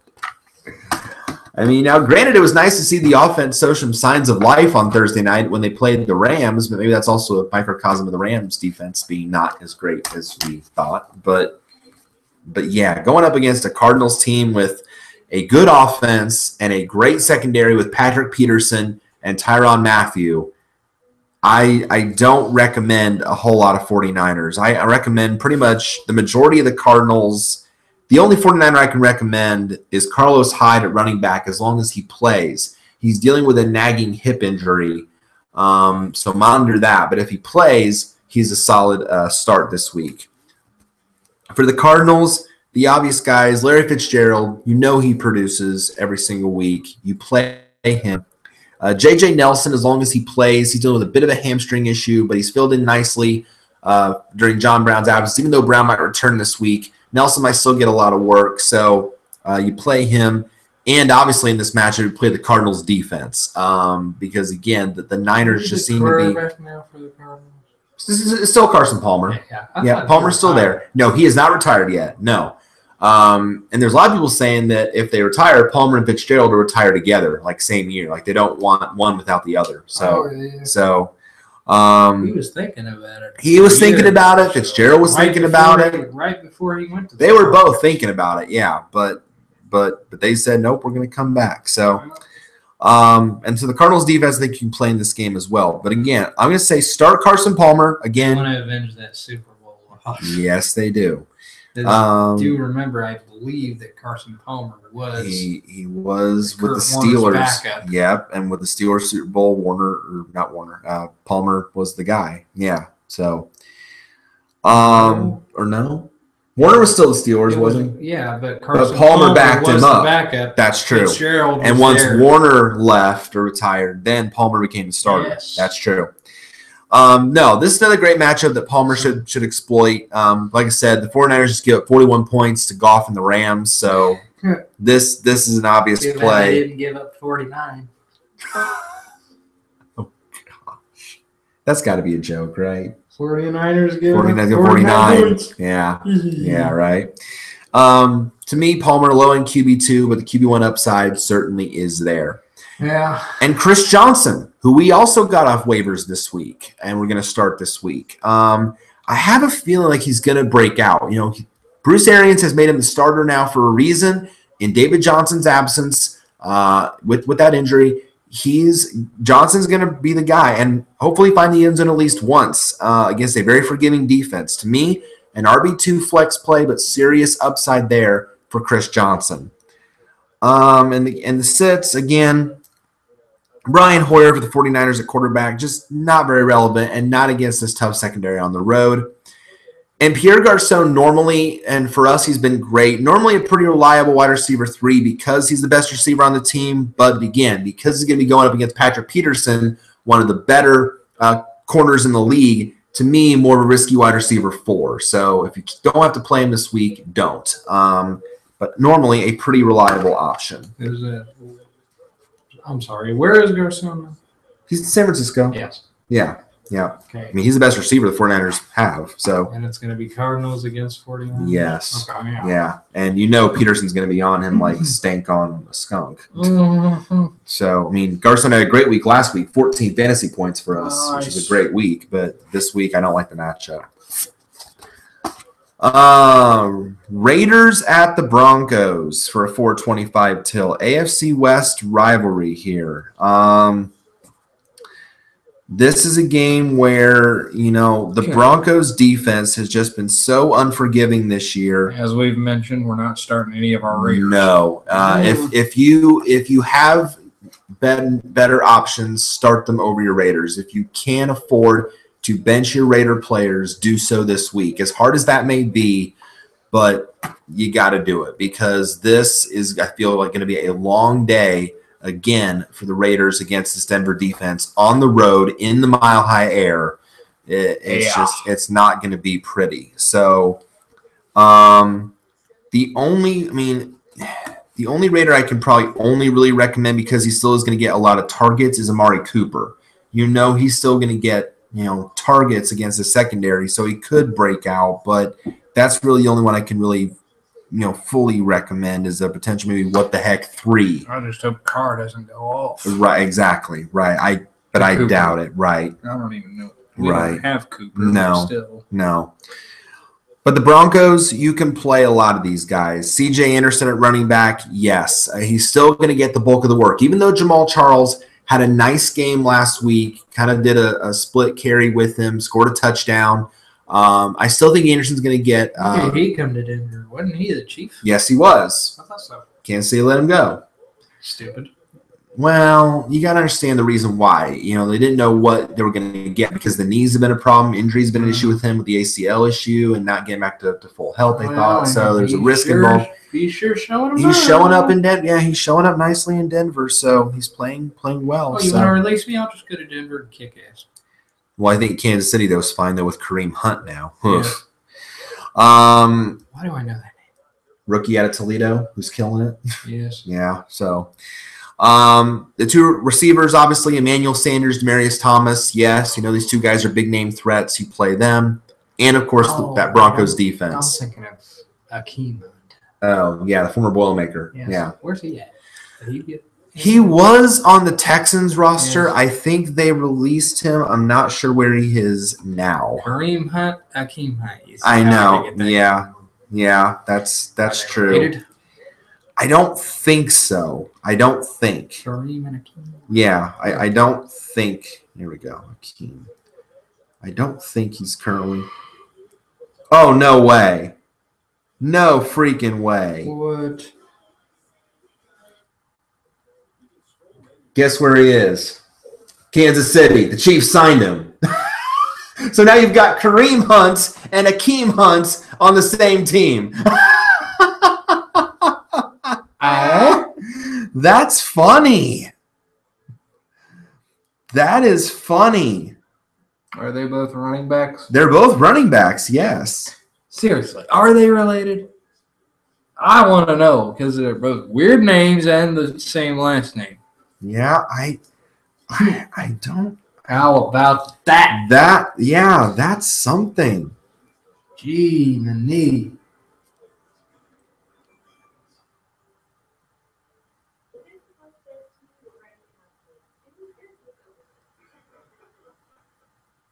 I want to say they're not, but it just seems so uncanny. Like,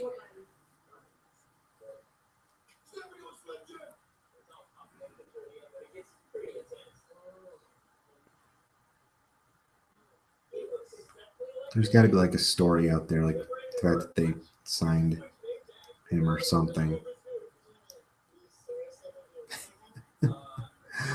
Yeah, here we go. There's a story right here in the Kansas City Star from a week ago. Did they only sign him a week ago? Yeah. Damn. Nice. Yeah. Yeah, follow us here. The Chiefs have 2 backs named Hunt whose first names rhyme. Yeah. Akeem Hunt took a call from a friend on Sunday night congratulating him on a long touchdown run against the Philadelphia Eagles that day. Hunt said that was Kareem Hunt. The confusion was a bit more widespread. According to a story in USA Today, many fantasy football owners activated Akeem Hunt when they believed he was Kareem Hunt. Wow. Understandable mistake. They share a last name, first names that rhyme, a team, and a position. Oh, man, I didn't know that, Akeem Hunt said. That's funny. You don't know. Well, obviously you don't know your own team then? I don't know. Well, you got to understand, he was waived by the Texans on September 3rd and signed to the practice squad by the Chiefs 2 days later. So he doesn't know these guys yet. Oh, he's on the practice. Yeah. He's not on the active 53 yes, man. Correct. Actually, though, he did, he is because he suited up for his first game against the Eagles, seeing the field on 13 special teams plays. One stood out. Yeah. He took a fourth quarter kickoff 6 yards deep in the end zone and returned it for 40 yards. Nice. So, yeah. So Akeem is doing really well, too. Akeem and Kareem both. Yeah. So apparently, yeah, it doesn't mention anywhere they're related. So it's obviously complete coincidence. How about that? Yeah. Akeem and Kareem. Make sure you're playing, though, Kareem in fantasy and not Akeem. Because Akeem really isn't relevant except on special teams. Mm-hmm. But, yeah, going back to Raiders-Broncos, I mean, Broncos starts Trevor Siemian. I feel a big bounce-back weeks in store for him against a Raiders team that just got its soul crushed by Washington. For me, more of a low-end QB2. Charles, is looking more and more like he's going to get involved in this offense. He's not a threat to Anderson yet, but to me, a low-end RB3 or flex if you are in need. And again, we mentioned the sits. Derek Carr, Marshawn Lynch. Hey, I'm sorry. You are down at 19%. Yeah. Ooh. Okay, there we go. Sarah gets off at 9. She usually calls. So. We better go rapid fire on these last couple then. So Carr. I can stay. I mean, okay. I'm gonna eat what I have. Okay. Yeah, you're not playing Carr from his worst games of the year, and not against one of the better defenses in the league. Nope. If you may not be able to afford to bench him very often. If you can this week, do so. Yeah. Same with Lynch. You may not have the resources to bench him, but if you can, do so. The Broncos have shut down Zeke Elliott this year. They held him for 2 carries for 1 yard this year. In the Mile High Stadium, thinner air. Yes. I don't know if that'll help or hurt. That would be your mother. You want to take it? All right. Hello. And then Michael Crabtree, sit him. Normally automatic play. You really can't afford to bench him, but just listed as questionable with a chest injury, so monitor that. More of a risky wide receiver 3 play this week. Is it important? Okay. Love you too. Wow, I'm surprised your mom was so understanding. I asked her if it was important. She goes, "No, just checking." Okay. All right. Checking on you. Okay. Well, that's good. Okay. That is a shocker, though. Yeah, she's got Alan and Armando to keep her company. Okay. And then finally, Sunday night game. The Colts and the Seahawks. Colts are gonna get killed. I want to share. Seattle. Yeah, at Seattle. I mentioned this in my rant last week, and I want to mention it with you and just get your take. I have a feeling. Ooh. I've had. It's very good. Oh, I want. Ugh. Yeah. I want. Well, Little Caesars open till 11 tonight. We'll have to split it. Yeah. I cannot eat one by myself. Believe me, it's filling. It's filling. So we can share it. Yeah. $6 to share. Fine. Yeah. Cool. Well, we got our dinner plan set then. Okay. That was easy enough. Yep. It looked good. No, it's really good. It is. It's like extra. It's extra pepperoni and extra cheese. Yes. Mm-hmm. Yeah. It's filling, but it's so good. It's so good. And if I don't eat it all, I'd take home to Sarah. There you go. Or whatever you don't eat. But yeah, does it seem to you, and maybe the players aren't getting the memo, does it seem to you like Irsay and Ballard are trying to tank the season a little bit? I don't know. I don't know what they're doing. It does to me because why would they? I know. Yeah, I know. They really don't have a reason to start tanking this early. True, but considering all they did, what they did in the offseason, getting rid, not knowing that Luck was going to be out this long, getting rid of the two best quarterbacks in the preseason on the roster. I don't know what their problem is. And it's like not giving, hardly any weapons in the receiving core. Irsay getting drunk again? Oh, I don't know. But it's like he should have been kicked out of the NFL for. I know it. His DUI crap. I know it, but that's why every game I get, every Madden game, I kick him off. Right. And right. When you have a chance to play owner in the franchise mode, right, is a Irsay out it. Right. Get them. Get back. Right. I think I think we can agree on the fact that until Luck comes back, this team is not going to be, great. It's not going to be great by any stretch. A few years ago, we said suck for Luck. Now we say suck without Luck. Exactly. That's how it's been. Not that Brissett is not doing a bad job. He's not. But, and the Colts last week, they did beat Cleveland, although they almost choked that lead away. They were up 28-7 and then only ended up winning 31-28. Yeah, so that scared me. But wow. But going to Seattle into the 12th man, one of the loudest stadiums in the NFL against the Legion of Boom, I don't like it. And in prime time. So that place is going to be jumping. Yeah. Frank Gore, though, I think is still going to be an okay play. Seismographs ready. Yeah, no kidding. Frank Gore, though, is still an okay play. I think you play him. And for the Seahawks, Russell Wilson, yes, you play him. Always, yep, he's the guy. Chris Carson at running back, yes, he's emerged as the lead back in this offense now. Thomas Rawls, Eddie Lacy are no threat. Yeah. Doug Baldwin, as long as he plays, if the groin is not an issue, you play him as that top wide receiver, and Jimmy Graham at tight end. If the ankle's not an issue, you play him. Yeah. And I think you can still play the Seahawks defense. Again, you're going up against a team that really, even though Brissett is okay at quarterback, it's not great by any stretch again. So I think you can still play the Seahawks defense. Because we're sitting Garcon, we don't have much of a choice. We have to play T.Y. Hilton. But here's the funny thing. T.Y. Hilton broke out last week. Okay.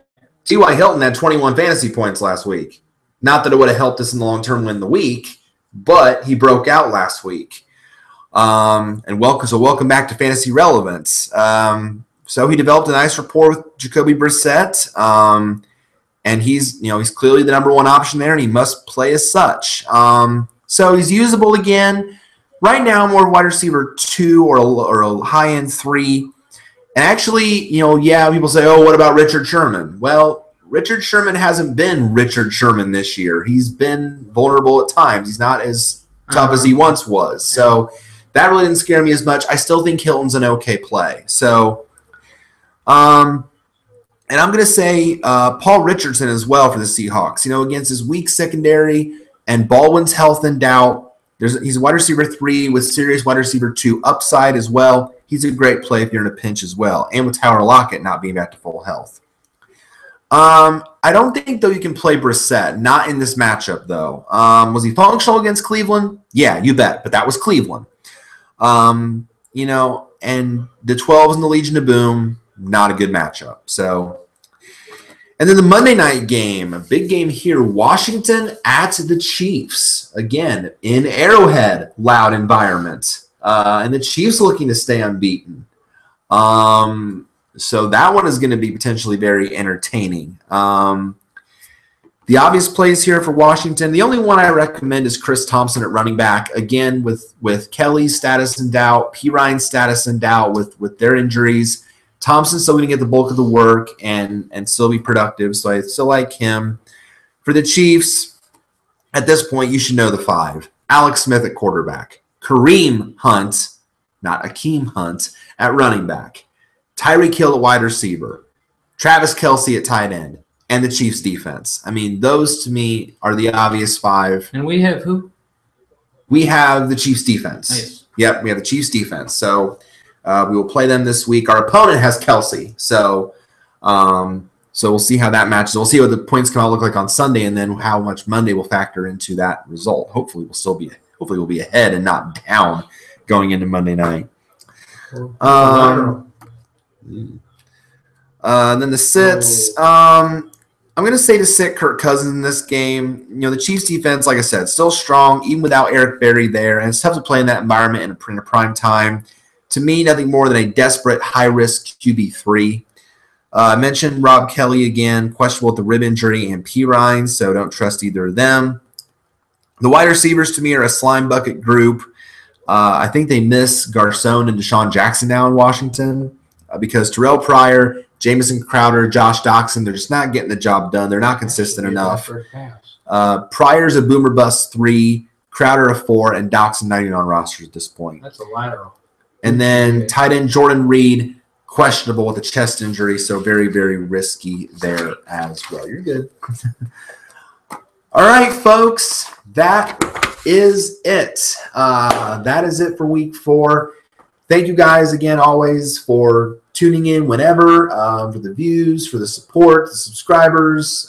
Again, you guys are why I do this, why he's here to do this, because we love the game. And again, if you have any lineup dilemmas, please, as always, feel free to hit up the comment box below. I will try to respond as quickly as possible and go out there and get a win in week 4, especially if you had a down week like us.